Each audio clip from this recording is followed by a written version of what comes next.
Alright guys, good morning sa inyo. Sa video na ito, share ko sa inyo kung paano nga ba maglagay ng tamang resistance value sa light emitting diode or LED para hindi masira. At paano nga ba mag-compute gamit ang Ohms Law formula. Wow! So ano nga ba itong LED?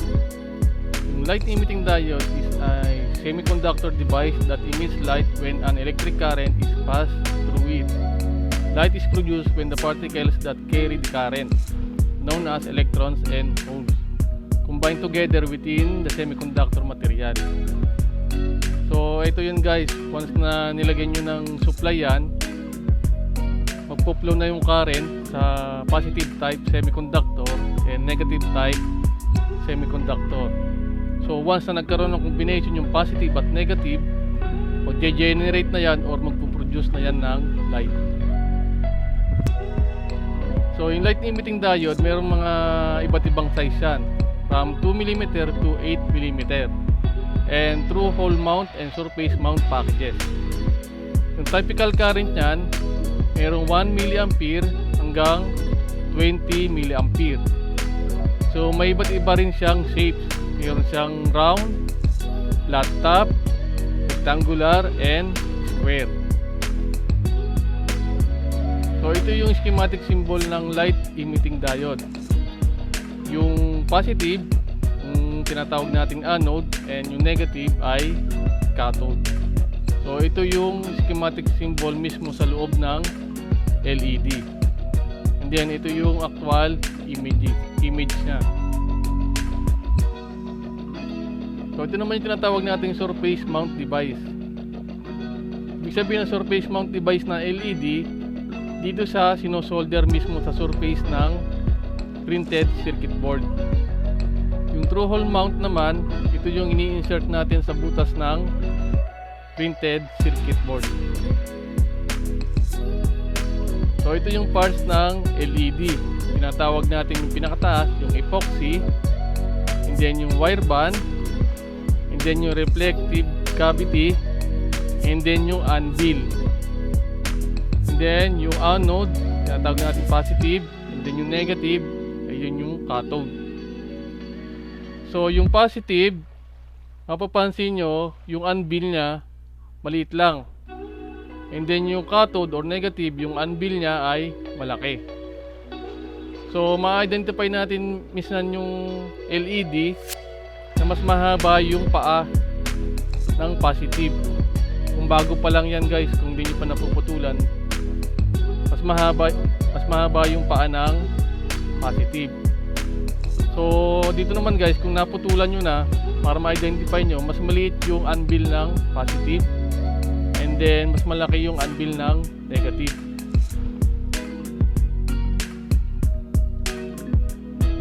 So paano nga ba natin malalaman kung good condition ng isang LED gamit ang inyong multi-tester? So yung positive test probe mo nakakonect sa negative ng LED, and then yung negative test probe mo nakakonect sa positive ng LED. So once na nakakonect yan, magkakaroon yung tinatawag nating forward bias, magkakaroon ng deflection yung pointer ng tester nyo. And then yung reverse bias naman, yung negative probe nyo nakakonect sa negative, and then yung positive probe nyo nakakonect sa positive ng LED. So kailangan walang deflection yan or walang movement. So yan yung tinatawag natin reverse bias, at yan yung condition ng or good condition ng LED. Ayan guys. So okay guys, okay na tayo sa good condition ng LED. Okay, dito naman tayo sa common troubles. Ito yung tinatawag nating open. Yung negative nakakonect sa negative ng LED, and then yung positive nakakonect sa positive ng LED. So wala siyang deflection or walang movement yung pointer nyo. And then yung positive nakakonect sa negative, and then yung negative nakakonect sa positive. So wala pa rin deflection. Yun yung tinatawag na open. So kahit baliktarin mo, walang deflection yung pointer ng tester nyo. So ito yun guys. Yan. Walang movement yung tester nyo. Oh sorry, walang movement yung pointer nyo. So ito naman yung tinatawag natin pictorial diagram. So ano ba yung mga gagamitin natin dyan? Ito yung battery, resistor, and LED. Ayan yung tinatawag natin pictorial diagram. Ibig sabihin yung actual representation ng component. So ito naman guys yung tinatawag ng ating schematic diagram. Paano nga ba natin malalaman kung ilang resistance value ang dapat natin ilagay sa isang LED? So bago natin ma-compute yan, kailangan i-convert muna natin yung 20 mA or yung current sa ampere. So yung 20 mA is equivalent to 0.020 ampere. And then kung yung supply voltage nyo ay 6 volts, and then yung voltage supply dapat ng LED nyo is 2 volts, subtract nyo lang yan. 6 minus 2 equals 4 volt. Okay, so para malaman natin yung resistance value ng resistor na ilalagay natin sa LED, ito yung formula sa Ohms Law. R equivalent to B divided by I. So yung B natin is 4 volts, and then yung I is 0.02. Ang makukuha mo dyan, yung sagot dyan is 200 ohms. So kailangan 200 ohms yung value ng resistor na ilalagay nyo dyan. So para makuha natin ng kung ilang watts yung resistor na ilalagay natin, gagamit pa rin tayo ng Ohms Law. So W equals to B multiplied by I. So yung voltage mo is 4 volts, and then yung current mo is 0.02 ampere. Ang ilalagay mong wattage dyan ay 0.08 watts. So yun guys, try natin kung gumagana yung LED. So yan guys, ibig sabihin lang dyan, tama yung resistor or yung resistance value na inilagay mo sa LED.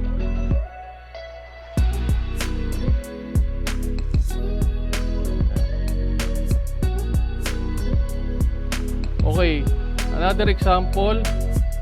So 9 volts yung supply voltage natin, and then yung supply ng LED mo is 2 volts. So ganun ulit, gamit tayo ng Ohms Law. Then convert muna natin yung current, and then subtract muna natin yung input voltage, and then yung voltage ng LED equals to 7 volt. So para makuha natin yung resistance value na ilalagay natin sa LED, yung 7 divide lang natin sa 0.02 is 350 ohm. So ito yan guys. So para makuha natin kung ilang watts ang ilalagay nating resistor, gamit ulit tayo ng Ohms Law. 7 volts multiplied by 0.02 is 0.14 watts. So try natin siya kung gagana yung LED. So yan guys, ibig sabihin lang tama yung resistance value na nilagay natin sa LED.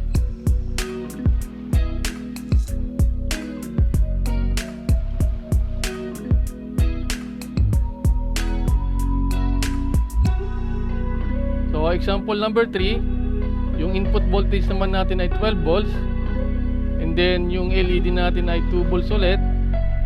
So subtract lang natin yan is 10 volts. And then para makuha natin yung resistance, 10 divided by 0.02 is 500 ohm.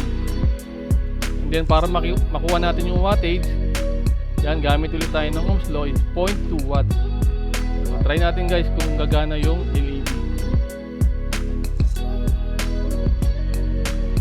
So yun guys, gumagana yung LED nya. Ibig sabihin lang tama yung resistance value ng resistor na nilagay natin sa LED. So ito guys, for example number 4, mali yung resistance value na inilagay natin sa LED. Try natin kung gagana siya. Yan. Yun guys, 1K yung ilagay nating resistance value. Gumagana siya, kaya lang hindi siya ganoon kaliwanag yung ilaw. Yan. So kailangan lang tama yung resistance value na ilalagay natin dyan. Dapat dyan 500 ohms kung i-compute natin at gagamitin natin yung Ohms Law.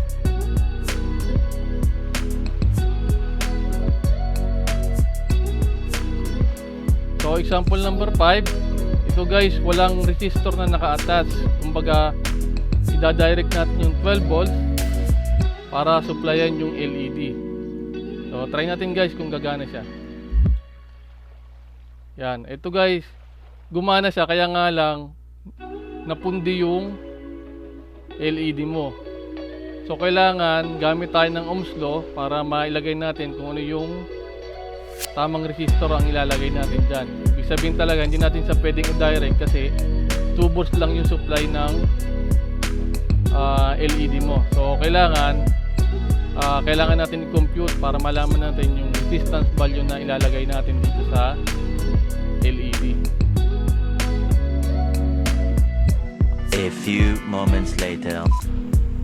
So yun guys, ito yung actual na pag-check ng LED. So bago tayo mag-check, kailangan i-calibrate muna natin yung tester. So short nyo lang itong positive at saka yung negative. Yan, kailangan naka-0 siya. Pihitin nyo na itong 0 ohm adjustment. Yan, kailangan naka-0 siya. So ngayon naman, yung positive at saka yung negative probe. Yung positive, i-connect ko siya sa negative terminal ng LED. And then yung negative probe, i-connect natin siya sa positive terminal ng LED. So yan, umilaw siya. So yan yung tinatawag nating forward bias. Then babalik na rin natin yung negative sa positive terminal ng LED. Then yung positive test probe sa negative terminal ng LED. So dapat walang deflection yung pointer ng tester nyo. Yan yung tinatawag nating reverse bias. Okay, another LED, yung positive sa negative terminal ng LED, and then yung negative sa positive terminal ng LED. So yan, nakikita nyo, umiilaw siya. So yan yung tinatawag nating forward bias. May deflection yung pointer nyo. Then baliktarin lang natin. So kailangan walang deflection yung pointer ng tester nyo. Yan yung tinatawag nating reverse bias. So yun guys, maraming salamat sa panonood, and sana may natutunan kayo ngayong araw na to. And yung mga kung bago pa lang sa channel ko, please subscribe.